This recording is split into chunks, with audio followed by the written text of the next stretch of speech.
College खत्म होते ही मेरे पिता मेरे लिए एक रिश्ता ढूंढने में जुट गए, लेकिन मेरा सपना था आगे पढ़ाई करने का। जब मैंने इस बारे में घर पर बात की तो पापा बोले, शादी की जा रही है, आगे पढ़ना चाहती हो तो शादी के बाद भी पढ़ सकती हो, लेकिन अगर उम्र निकल गई तो अच्छे लड़के नहीं मिलेंगे। अनीश का रिश्ता हमारे घर आया। वह हैंडसम और उनका परिवार भी संपन्न था। पापा ने जब अनीश की फोटो दिखाई तो मुझे वे खास नहीं लगे, लेकिन जब सामने से मुलाकात हुई तो मेरा नजरिया बदल गया। अनीश के घर से कई लोग आए थे और हमारे घर से सिर्फ हमारा परिवार था। इस दौरान हम एक दूसरे को देखकर पसंद कर बैठे। बात करने का मौका ही नहीं मिला। कुछ समय बाद मैंने हिम्मत जुटाकर अपनी भाभी से कहा कि शादी से पहले मैं अनीश से कुछ बातें करना चाहती हूँ। भाभी ने यह बात भैया से रखी तो भैया बोले, मैंने भी कभी शादी से पहले तुमसे बात की थी, जो इसे करने की जल्दी है। भाभी ने समझाया, आज का जमाना बदल चुका है। हर लड़की चाहती है कि उसे एक अच्छा पति मिले जो उसे समझे। भैया ने पापा के सामने यह बात रखी, लेकिन पापा तैयार नहीं थे। भैया ने कहा, पापा, आपका जमाना कुछ और था, आज का जमाना कुछ और है। जब पापा ने यह बात अनीश के पापा के सामने रखी तो वे भड़क गए। उन्होंने कहा, क्या हम आपको गैर जिम्मेदार लगते हैं? हमारे संस्कार में कोई कमी लगती है? हमारे यहाँ शादी से पहले लड़का लड़की बात नहीं करते। अगर आपको हमारी सोच खराब लगती है तो रिश्ता तोड़ सकते हैं।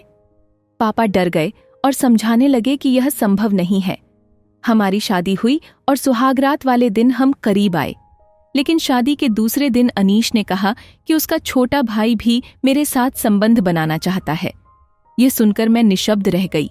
मैंने कहा, आपको शर्म नहीं आती अपनी पत्नी के बारे में ऐसी बातें करते हुए? इस पर अनीश बोले, तो इसमें गलत क्या है? मैं भी अपनी भाभी के साथ संबंध बनाए हैं। हम सब एक ही परिवार का हिस्सा हैं। ये सुनकर मेरे पैरों तले जमीन खिसक गई। शादी के 10 दिन बाद मेरे ससुर मुझे गलत तरीके से छूने लगे। जब मैंने अनीश से कहा तो उसने बोला, पापा का भी हक है तुम्हारे ऊपर। मैंने उनसे कहा, क्या आपके घर में एक लड़की की इज्जत का कोई मोल नहीं है? आप क्या चाहते हैं? मैं आपके साथ भी, आपके भाई के साथ भी और आपके पापा के साथ भी ये सब करूं? स्तब्ध होकर मैं अपनी सास और जेठानी के पास गई। उन्होंने कहा, जैसा तुम्हारा पति कह रहा है वैसा करो। भाभी ने बताया कि यह परिवार पारिवारिक संबंधों में यकीन रखता है। मैं अंदर से सहम गई। जब मैंने अनीश से पूछा, आप लोगों ने पहले मुझे क्यों नहीं बताया? तो उसने कहा, यह भी कोई बताने की चीज है? हर घर के अपने रीति रिवाज होते हैं और हमारे घर के रीति रिवाज यही हैं। मैंने अपने पिता को फोन किया और कहा कि मुझे इस घर में नहीं रहना है। पापा ने कहा, शादी हुए अभी 1 महीना भी नहीं हुआ और तुम ऐसी बातें कर रही हो? एडजस्ट होने में थोड़ा समय लगता है।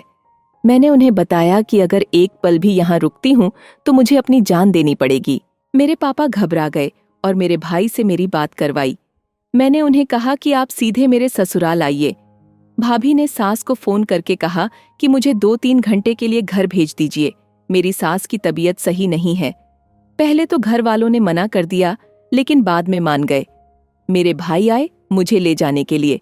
जब मैं घर जाने लगी, मेरी सास और ससुर ने सख्त हिदायत दी कि चाहे जो हो 2-3 घंटे में लौट आना और हमारे घर की कोई भी बात किसी से शेयर नहीं करनी है। मैंने हाँ कह दिया, लेकिन घर पहुंचने पर मैंने अपने पापा से कहा कि वह घर हमारे लायक नहीं है। मुझे अपने पिता के सामने सब बताने में शर्म आ रही थी। मैंने सिर्फ रोते हुए अपनी भाभी को सब बताया। यह सुनकर भाभी भी दुखी हो गईं और उन्होंने भाई को सब बताया। ये ऐसी व्यवस्था थी कि किसी को यकीन नहीं हो रहा था। भाभी ने कहा कि सच में ऐसे लोग होते हैं जो इस प्रथा को फॉलो करते हैं। शाम को जब ससुर का फोन आया तो मैंने साफ मना कर दिया। मैंने कहा, ऐसे घर में जहां एक ही औरत के साथ अलग अलग मर्द संबंध बनाते हों, मैं नहीं रह सकती। ससुर ने पुलिस की धमकी दी। मेरे भाई ने उल्टा उन्हें धमकी दी। आज इस घटना को 4 साल हो चुके हैं। मेरी जिंदगी खराब होने का कारण सिर्फ एक था, शादी से पहले बात न करने देना। शादी एक ऐसी स्थिति होती है जिसमें आप किसी अनजान शख्स के साथ अपनी पूरी जिंदगी बिताते हैं। ये बहुत जरूरी है कि शादी से पहले लड़का लड़की आपस में बात करें। चाहे लड़की हो या लड़का, शादी से पहले कम से कम 1 महीने तक बात करें और एक दूसरे को समझें। ये बहुत जरूरी है कि कोई भी चीज छिपी ना हो।